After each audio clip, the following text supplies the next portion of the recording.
കൊല്ലത്ത് നടക്കുന്ന എന്റെ കേരളം പ്രദർശന വിപണന മേളയിലെ മികച്ച സ്റ്റാളുകളിൽ ഒന്ന് തൊഴിലുറപ്പ് പദ്ധതിയുടേതാണ്. കൊല്ലം ജില്ലയിലെ 68 പഞ്ചായത്തുകളിലായി പൂർത്തീകരിച്ചിട്ടുള്ള പദ്ധതിയുടെ വിശകലനവും മാതൃകയുമാണ് ഇവിടെ ഒരുക്കിയിട്ടുള്ളത്.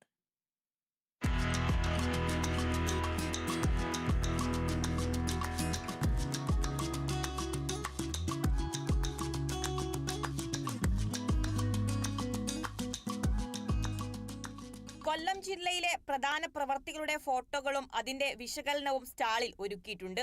തൊഴിലുറപ്പിലൂടെ പണിത വീടുകളുടെയും അങ്കണവാടികളുടെയും തൊഴുത്തുകളുടെയും ഒക്കെ മിനിയേച്ചർ രൂപമാണ് ഒരു പ്ലോട്ടിലായി മിനിമൽ ചെയ്തിരിക്കുന്നത്. എന്തുകൊണ്ടാണ് തൊഴിലുറപ്പ് പദ്ധതികളിൽ കേരളം ഇന്ത്യയിൽ ഒന്നാമതാകുന്നത് എന്നതിന്റെ നേർസാക്ഷ്യം ഇവിടെ കാണാൻ സാധിക്കും.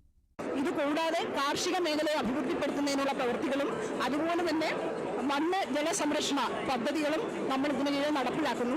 അതുപോലെ തന്നെ സാമൂഹ്യ ആസ്തികൾ സൃഷ്ടിക്കുന്നതിനുള്ള പല പ്രവർത്തനങ്ങളും നമ്മളത് ഉദാഹരണം അംഗൻവാടി നിർമ്മാണം അത് നമ്മളിവിടെ പ്രദർശിപ്പിച്ചിട്ടുണ്ട്. അതുപോലെ വ്യക്തിഗത ആസ്തികൾ നൽകുന്ന അവർക്ക് ഉപജീവനം മെച്ചപ്പെടുത്തുന്നതിനുള്ള വ്യക്തിഗത ആസ്തികൾ നൽകുന്നതിന്റെ ഭാഗമായി തൊഴുത്ത്, കോഴിക്കൂട്, ആട്ടിൻകൂട്, അതുപോലെ തന്നെ ശുചിത്വ സംവിധാനത്തിന് ആവശ്യമുള്ള സോപ്പ് പിറ്റുകൾ, കമ്പോസ്റ്റ് പിറ്റുകൾ തുടങ്ങിയവയും നമ്മൾ ഈ പദ്ധതിയുടെ കീഴിൽ നൽകി വരുന്നു. കൊല്ലം ജില്ലയിൽ മെയ് 14 ആരംഭിച്ച എന്റെ കേരളം പ്രദർശന വിപണന മേള 20 വരെയാണ് ആശ്രമ മൈതാനത്ത് ഒരുക്കിയിട്ടുള്ളത്. കേരള വിഷൻ ന്യൂസ്, കൊല്ലം.